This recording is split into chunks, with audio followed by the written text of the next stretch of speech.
Hi everyone, Astral Marmot here, and about a month ago I wrapped up a 2.5-year-long campaign running the module Courts of the Shadow Fey.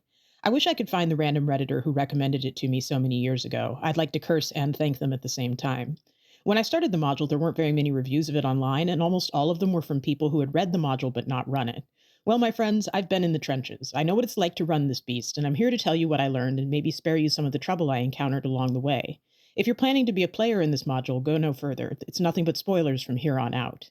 If, however, you are a game master who's considering running this, or you just enjoy somewhat unhinged reviews, this is the video for you. So grab a snack and pull up a chair, because this module, it's something. Courts of the Shadow Fey is a Dungeons & Dragons module published by Kobold Press for characters levels 7 through 11. Originally published in 2010 for 4th edition, in 2019 Kobold Press re-released it for 5th edition as well as Pathfinder.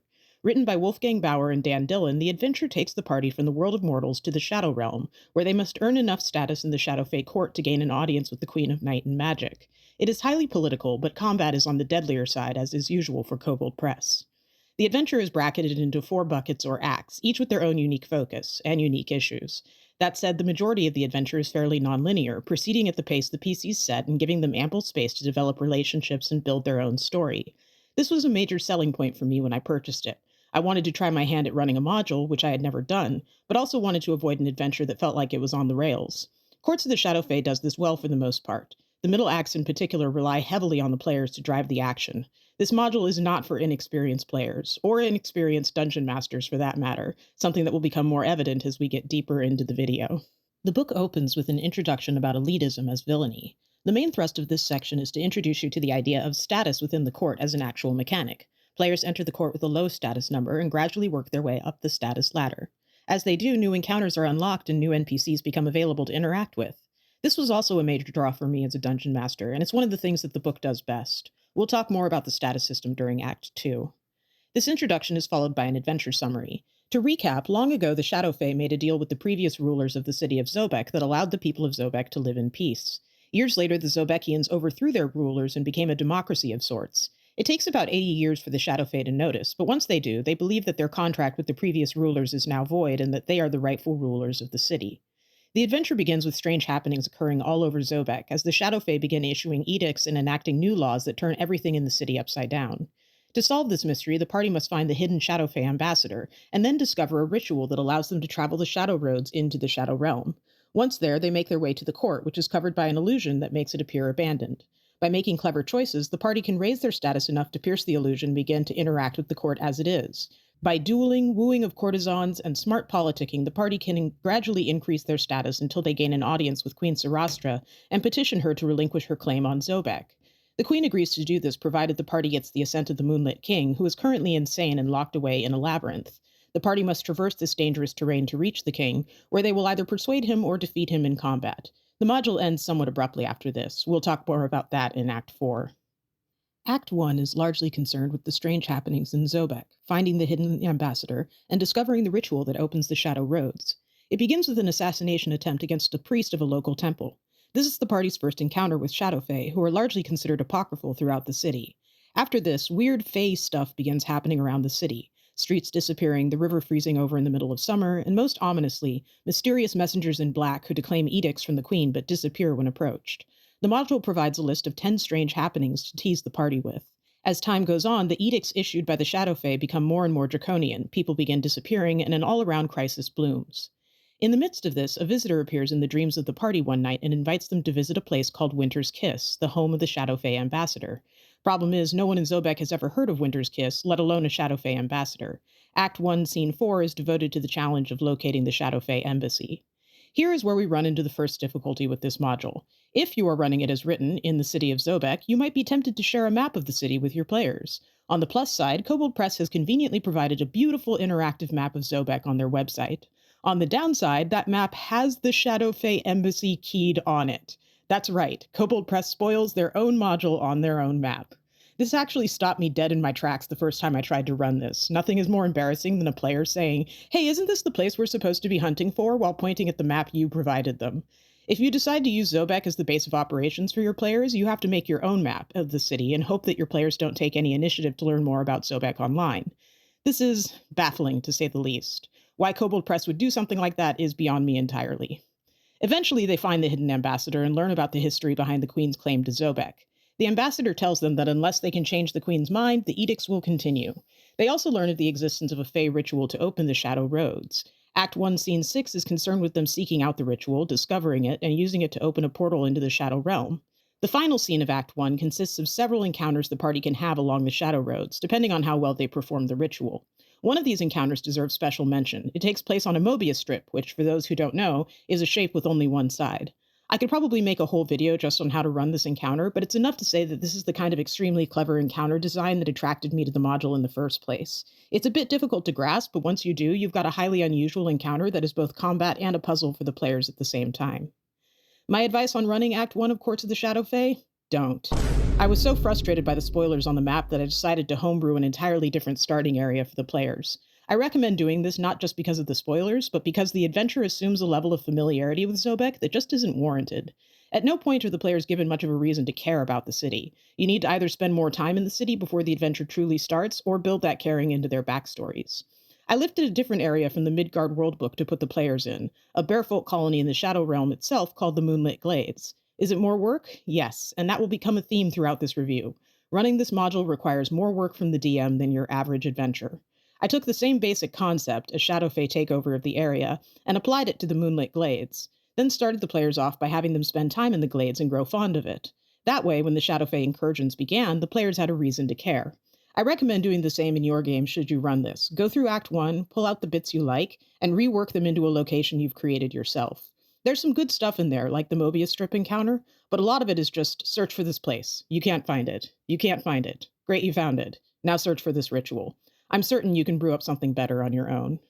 Act 2 begins when the players reach the court, which should coincide with them reaching 8th level. This is where the concept of status is explained in full. Every character has a starting status equal to their charisma modifier, with adjustments made based on their ancestry and whether they have any special titles. All characters without Fey ancestry receive an automatic -2 to their status. The point is, the PCs are on the bottom rung of a long, slippery ladder. In fact, they are so unimportant that when they arrive, the court appears to be abandoned except for the monoliths that guard the doors and some owls and ravens. There's a lot of opportunity to mess with your players here, and the module knows it, which I appreciate. The players are faced with a puzzle. Where is everyone? Once they do some investigating, and maybe after you've messed with them for a bit, they'll figure out that everything is under an illusion. But how to pierce the illusion? You have to start gaining status. This is a place where I think the module falls down a little. There are tables for how to gain and lose status, but this early after their arrival at the court, the only real way to gain enough status to beat the illusion is to fight the monolith footmen guarding the doors.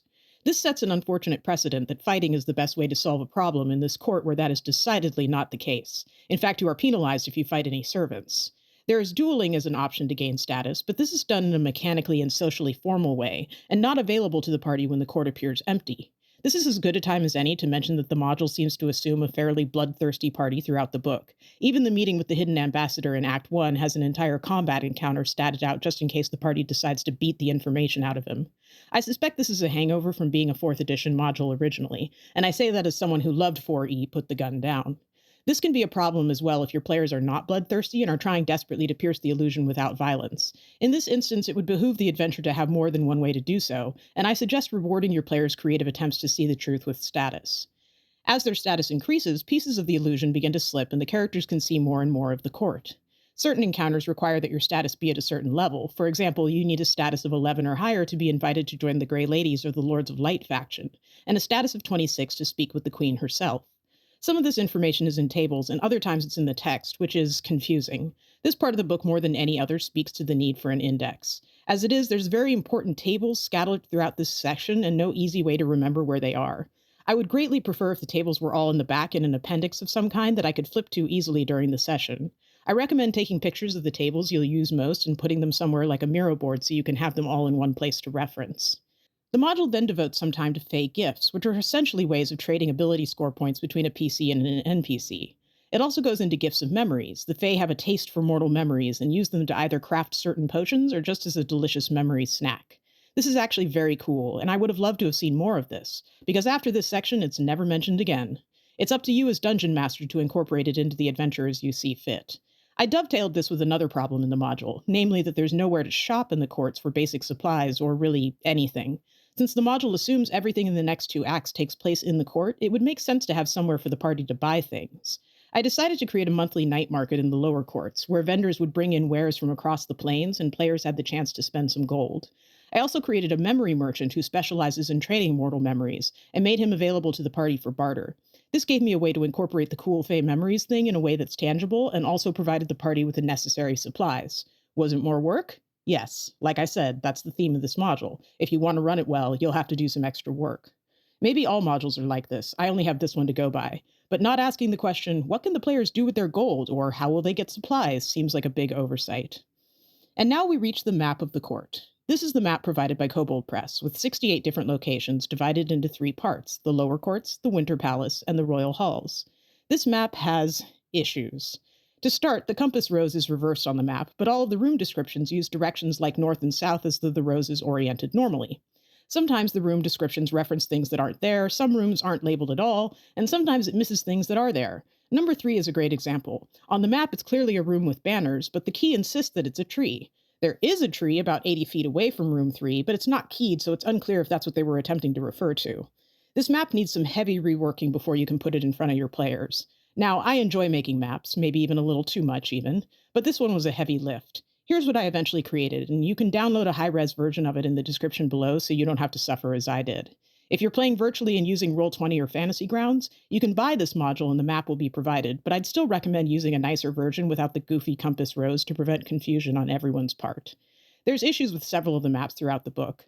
Here you can see a map of one of the encounters on the Shadow Road in Act 1, which references monsters that do not appear in the actual encounter or anywhere in the book. I suspect this is also a hangover from the 4th edition version, but it's just sloppy editing and very confusing for my ADHD-addled brain. I ran this game on Foundry Virtual Tabletop, so remaking all the maps was a necessity anyway, but I imagine I would have made new maps even if I did use a paid version. They're just that irritating. After taking you through all 68 rooms on the map, the module provides tables of gossip the party might overhear based on their status level. These are very useful, but would have been better served in the appendix I wish existed rather than inserted haphazardly into Act 2. It is only now that we arrive at Act 2, Scene 1, which concerns the party fighting the monolith footmen. Scene 2 is all about ways of messing with the characters by having an invisible goblin steal from them. Scene 3 has the party fighting Soglavs, a one-eyed dog demon with iron teeth. After this, the scenes become less violent and more about introducing you to the court and its inhabitants. In scenes 4 and 5, you meet the Black Prince's horse, the kennel master Kolya, and Erison, the court musician and a crucial early ally for the party. This is the part of the book where themes get extremely nonlinear. There is no guarantee that the party will meet these people in this order, and the scene designation is more of a contrivance than an actual guide to the order things happen in. This is a bit confusing, and while it could have been laid out better, I don't entirely fault Kobold Press for this. In a nonlinear story being driven by the party, there's no way to predict who they will meet and in what order. To round out Act 2, the book introduces 3 factions: the Ravens, a collection of low-ranking Shadow Fey ranks and duelists; the Grey Ladies, a coterie of elder Shadow Fey noblewomen and former courtesans who spend their days weaving; and the Lords of Light, a tiny force for good in this otherwise morally grey court. The module provides information on each faction and how to join them, but since the characters can't do that until they reach status 11, this feels like it's introduced too early in the module. In fact, it comes prior to the list of NPCs in the court, which is for some reason in Act 3. Additionally, the module doesn't talk about how these factions relate to each other. They all kind of exist in their own little bubble, and there's no detail about how they might interact, which is something I would have liked. My advice is to take some time to develop relationships between the factions. Maybe one of the Grey Ladies is a former lover of Revich, the leader of the Lords of Light, or the Ravens are constantly petitioning the ladies for new clothes and want to enlist the PCs to help them. All of this, plus the NPC list at the beginning of Act 3, is pretty much everything you get to play with from status levels 0 to 11-ish. Other than combat with the monoliths and demon dogs, the skill challenges to join the various factions, there isn't much in the way of encounters. It's up to you to develop out those NPCs and start drip-feeding them to the PCs. This is a good thing in my book. I wanted a vast political sphere that I could drop the players into, and that's something the module delivers. This is what I mean when I said the module doesn't hold the players' hands. They have to be self-directed and take initiative to build their status up, and how they go about it is entirely up to them. Not only does the court not make this easy, but it is actively hostile to the players' objectives in the form of illusions and fey trickery. This is by design, and something I enjoyed about running it. It does put a unique burden on your players to step up their game, and I wouldn't run this with inexperienced players. I do recommend making liberal use of the downtime mechanics in Xanathar's Guide to Everything, or finding one of the many downtime homebrews on Reddit and porting it into your game. Downtime is a great way to take up large chunks of time in the game, which there will be a lot of. Now, my players love to play in real time and would happily spend entire sessions discussing the finer points of Shadow Fey politics, and oftentimes I would let them, which is probably why it took us almost 3 years of playing weekly to finish the module. But downtime was a valuable tool in my belt and a way to give the players agency when there was nothing immediate to roleplay out. Act 3 begins once the characters have pierced the illusion and the court has come to life. By now, your players should be about level 9. This is where we finally get the list of NPCs in the court, and it's a doozy, coming in at 126 entries. The list runs roughly in order of status, starting from the bottom and moving up, but there are some entries that don't follow this rule, which is a bit annoying. Even more annoying is Kobold Press's habit of referring you to other books they've published. A little bit of this is understandable, but hey, Wolfgang, if you have 40 footnotes, I counted, 40 footnotes directing the reader to another book to find one stat block, maybe, just maybe, you should include that stat block in the module, possibly in that index I keep wishing existed. It blows my mind that the basic Shadow Fey stat block is not included in Courts of the Shadow Fey. I'm not buying another book to get one stat block. Put it in the module. You're making this difficult for no reason. That aside, I like this list for its organization and brevity. The NPCs are grouped into bunches, like servants or duelists or courtiers, and a brief description is provided with each name, like this guy here, a former goblin spy cat torturer. That's just enough information for me to craft a personality and flesh them out as needed. You can roll a percentile die and add the PC's status for a quick random NPC anytime you need. Keeping track of all of them is a whole other story. I created a Miro board as well as an Excel spreadsheet, and I recommend strongly that you do something similar so you can add to their file as the PCs interact with them. Really, the more you put into expanding and developing the NPCs, the richer your game will be. Don't try to do it all in advance. Leave room at the table for spontaneous character development, and a lot of magic will blossom. But absolutely take the time to think about who these Shadow Fey are and goblins are and whatnot, and actually how they might relate to each other. And now we reach a section the module is very proud of, wooing and winning over courtesans. This is a skill challenge, something else the module is fond of, but it's played out over the lifetime of the courtship. A DC is provided for each skill the PCs can use, along with a brief description of how it appears to the courtesan. Table 3.2 provides a list of the consorts and courtesans, the status level required to woo them, how many successes you need in the skill challenge, how much status you gain from winning them over, and how much gold it costs per month to maintain the relationship. You'll note that the Sapphire courtesan has 2 entries, one for her succubus form and one for his incubus form, and that it's easier to woo him in his male form. This kind of casual misogyny will come up again in Act 4 when the Moonlit King asks to sleep with a female member of the party in exchange for a boon. As other reviews of this module have pointed out, there seems to be a default assumption that the PCs are male, and at times I seriously wondered if a single woman was involved in writing, editing, or playtesting this adventure. Woof.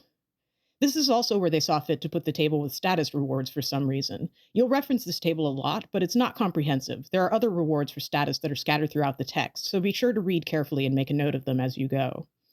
Act 3, Scene 2 is the Courtesan's Dance, or Swan Festival, depending on which part of the book you're reading. It uses both terms interchangeably. Once they've reached status level 16, the players are invited to attend, and the encounter list is just navigating the menu, which is full of traps and pitfalls. Some of the food and drink is dangerous to non-Fey, and choosing the wrong drink to toast with might result in loss of status or the contents of your stomach. The module really captures the feeling of being in an incredibly formal environment where using the wrong fork earns you the scorn of your fellow diners. This is an incredibly fun encounter and one of the highlights of the module. We spent 2 whole sessions on it, and they were among the most memorable of the game. 10 out of 10 encounter design. No notes. This is immediately followed by a scene devoted to winning over the Sapphire courtesan specifically that has some issues, namely an encounter that takes place in the bedroom. While the book emphasizes that this is an optional scene, as a whole the encounter treads on areas of consent it doesn't seem to be aware that it's dealing with, and it's not handled gracefully. None of my players were interested in the Sapphire courtesan, so this didn't come up for my table, but I'd recommend thinking very carefully before running this encounter and ensuring you have safety tools in place if you do. Woof. Act 3, Scene 4 is all about dueling season at the court, a period of 1 to 4 weeks where dueling is permitted as a means of improving one's status. This is a little confusing. It's implied that duels outside of dueling season are illegal, but when you meet the Raven faction in Act 2, the first thing one of them does is challenge you to a duel in the courtyard in front of everyone. Regardless, dueling season is apparently a special time, and special restrictions apply, including slower healing during the season. The book provides stats for several of the duelists, along with the minimum status required to challenge them. The way the dueling system works definitely advantages certain character builds and disadvantages others. For example, shields and armor are banned, making it much tougher for PCs who rely on those tools. Dueling was a mixed bag at my table. Some players enjoyed it, others were put off by the restrictions. Your mileage may vary as well. Act 3, Scene 5 concerns Ekyishigal, the demon lord of roaches, and should happen when the party reaches status 13, or when they've rejected or been rejected by the Lords of Light. In other words, this should be before the Swan Festival in the book, but like I said, these scenes are barely sequential at this point. Ekyishigal will attempt to bribe the party into joining forces with him and helping him obtain the Moonlit King's Orb of Rule. In exchange, he offers information about the labyrinth where the king is kept and how to navigate through it. This can turn into a combat encounter, but it doesn't have to. Annoyingly, the encounter choices for combat include information for 12th level characters, which this module doesn't even get to. More hangover text from the 4E version, I'm guessing. It's a bit sloppy.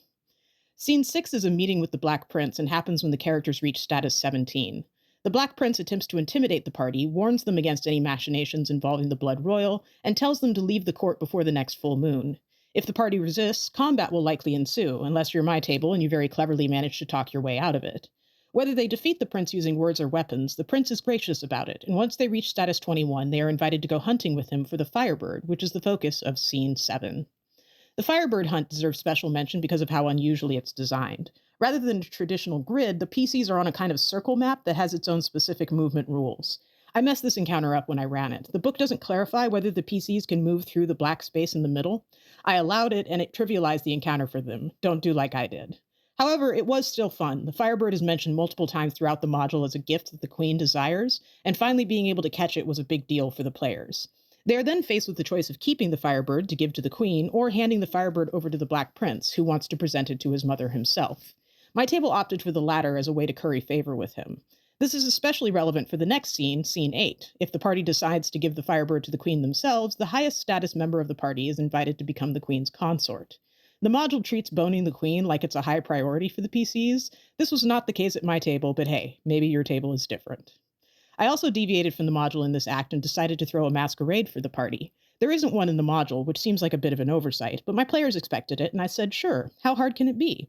Pretty hard, as it turns out. I have a video about running the masquerade you can check out here. Act 4 is the final act of the module and concerns the Queen and the King. Once a character has reached status 26, they receive an invitation from the Queen for a royal audience. This is what the party has been striving for all along, a chance to present their case to the Queen and convince her to stop the invasion of Zobek or the Glades or wherever you decided to set Act 1. The module has read-along text that treats seeing the Queen like it's happening for the first time, but the party already saw the Queen at the Swan Festival, where she did not get any kind of big reveal at all, not to mention the whole Firebird gifting thing. In any case, the characters are put through a skill challenge to try and win the Queen's confidence. This is a tough challenge. In fact, all the skill challenges in the modules had DCs that I thought were a little too high. My table failed the challenge and was forced to fight her champion. When one of the characters threatened the Queen during the fight, she dropped them all through the floor of her chamber and sent them to the labyrinth. This is where they wanted to go to try and speak with the Moonlit King anyway, but ideally with her blessing. My players were forced to do without that and find their way through the labyrinth on their own. By the way, the party should be level 11 by now. The book kind of stops telling you when to level them up after level 9, but they should definitely be level 11 by this point. Scene 2 is the labyrinth itself, and boy howdy, this segment is a mess. First, the module uses the term labyrinth and spiral maze interchangeably, even though a maze and a labyrinth are two completely different things. You're supposed to give the characters the feeling of being lost and wandering aimlessly, but there isn't anything in the way of mechanical guidance for how to do so. The entire segment is on barely concealed rails. They will fight all the fights in this section no matter what they do or where they go. The map they provide is unusable. It references places that don't exist in the book, has unexplained shadow gates keyed on it, and since it's definitely not meant to be put in front of the players, I have to wonder who this map is even for.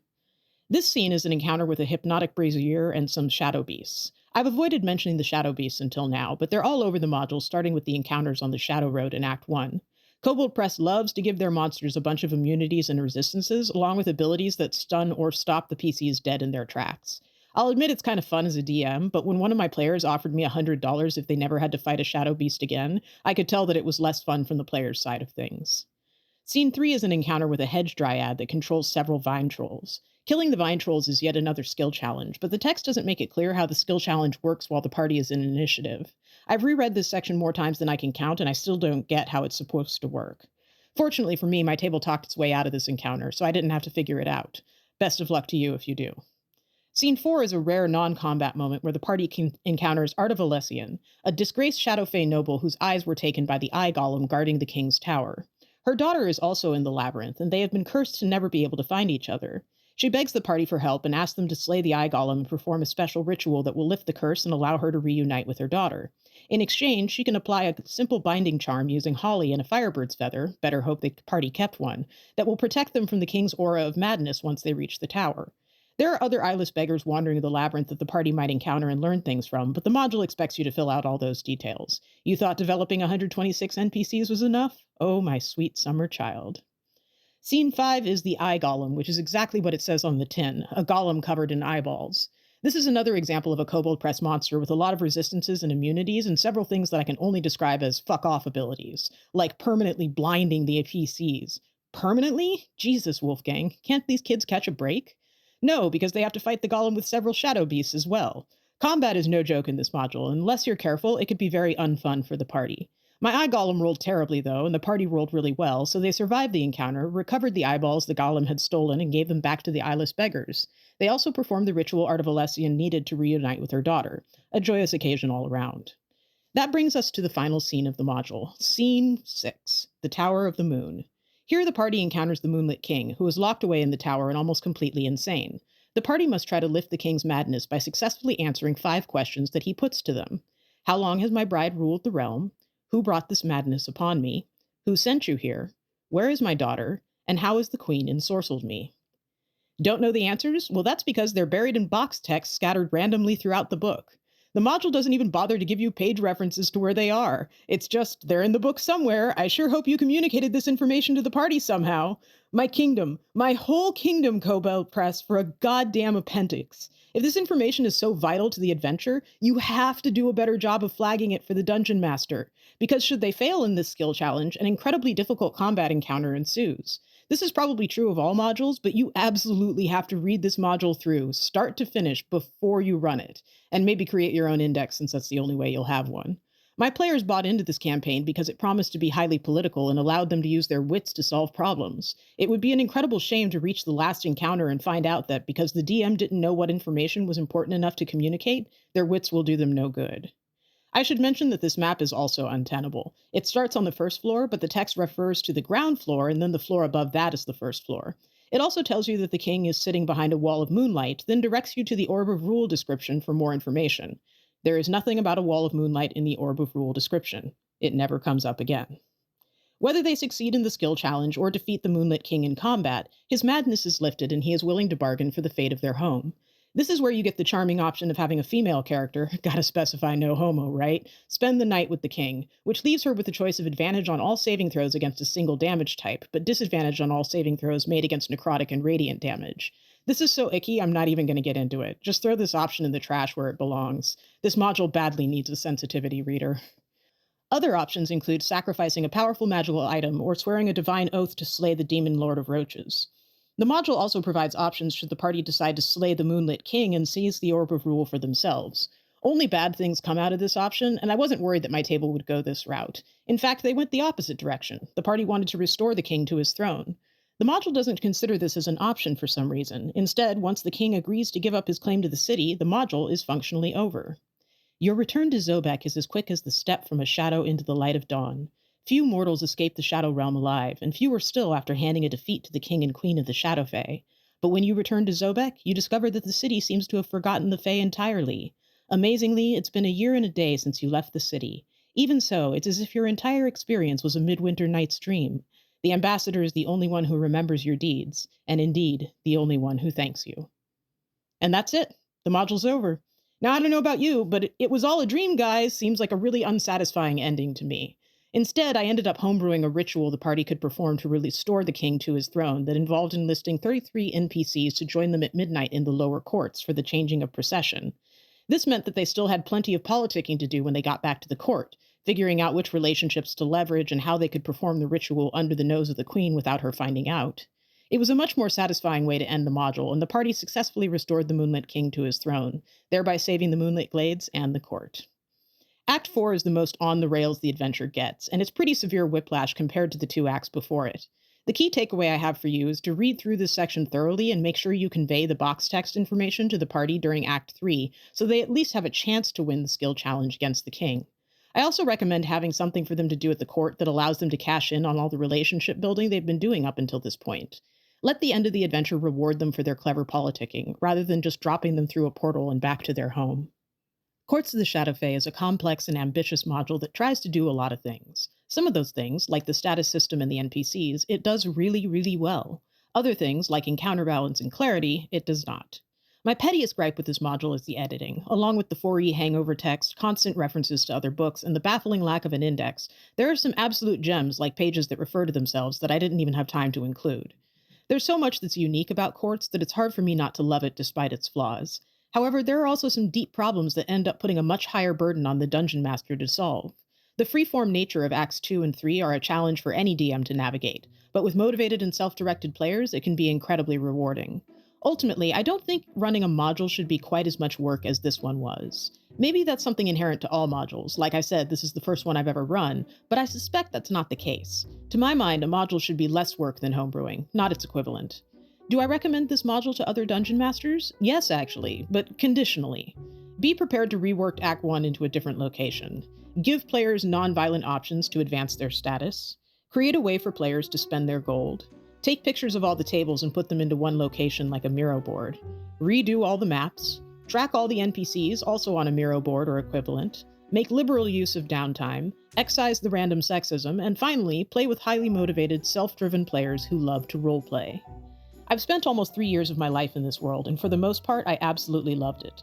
This is a rich experience unlike any module I've read. If you're looking for a module that makes your life easier, then look away, my friend. This ain't it. If, however, you're willing to put in some extra work, you'll end up with a highly social, roleplay-heavy campaign that will absorb the next few years of your life. In a good way, I hope. And if anyone from Kobold Press is watching this, please consider reworking and re-releasing this module for a new generation of DMs. There's so much here to love, and so much love was clearly put into it. All it needs is some reorganization and polish, and you'll have something close to a perfect module.